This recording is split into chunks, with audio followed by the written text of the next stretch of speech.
On passe à la fermeture d'un javelin. Donc j'arrive à mon pod, je vérifie bien en le basculant vers l'avant qu'il n'y ait pas de voile coincé entre l'œillet et la drisse d'extraction. Je prends mon pod ne bouge pas de sens, je l'amène de l'autre côté du sac avec les suspentes vers le bas. Et là je vais venir ranger mes élévateurs. Donc je surélève le sac en plaçant mon genou dessous. Donc les élévateurs on les fait bien passer par-dessus l'endroit où il y a l'étiquette blanche. On ne les met pas en dessous. Ça risquerait d'ouvrir le cache-aiguille du conteneur de secours au moment de l'ouverture. Donc on les place bien par-dessus. On place ensuite nos élévateurs sur le côté avec la commande contre le conteneur de secours. Et ensuite on referme avec la patelette qui va dans son emplacement. On fait la même chose de l'autre côté. Vérifie que nos élévateurs sont bien à plat. On place nos élévateurs de principal contre le conteneur de secours avec la commande contre le conteneur de secours.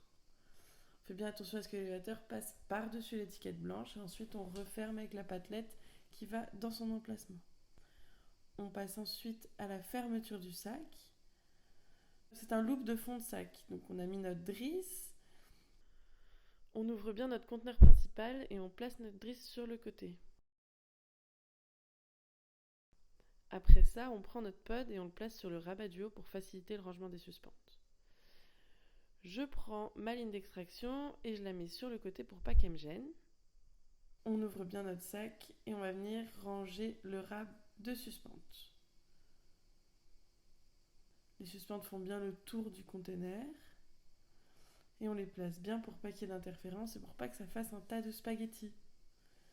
On vient ensuite mettre notre pod à 45 degrés et là on va vérifier qu'au niveau de notre loupe, au niveau de l'emplacement de notre loupe, il n'y ait aucune suspente qui soit prise.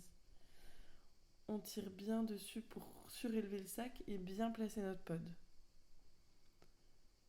On met notre drisse d'extraction en bas à droite et on place bien notre pod. Donc on met ses genoux dessus pour vider bien l'air. On récupère notre drisse sur notre loupe pour fermer d'abord le rabat du bas, la drisse dans l'œillet et on vient tirer jusqu'à ce que l'oupi sorte.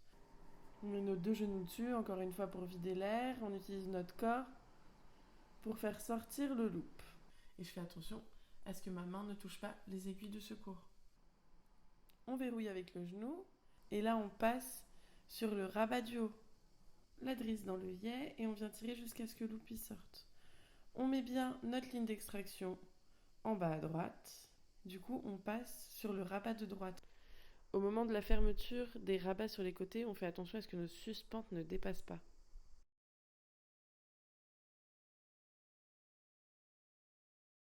Ensuite, on le verrouille avec notre genou et on finit par le rabat de gauche. La drisse dans l'œillet et on vient tirer jusqu'à ce que l'oupi sorte. Une fois qu'on a fait ça, on prend l'aiguille qui est sur notre ligne d'extraction et on vient verrouiller la fermeture.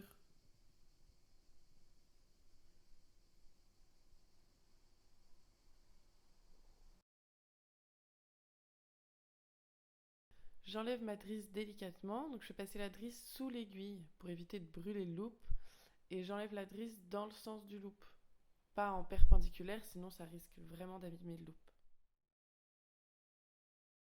Une fois que j'ai enlevé ma drisse, je vais ranger ma ligne d'extraction. Donc sur les javelines, il y a 3 épaisseurs.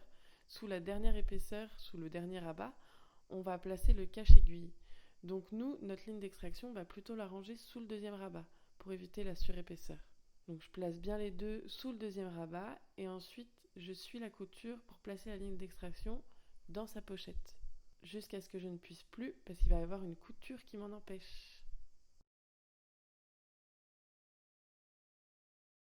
Je prends mon cache-aiguille, je le ferme et voilà, j'ai fermé mon sac. J'ai plus qu'à plier mon extracteur et à le ranger dans sa pochette.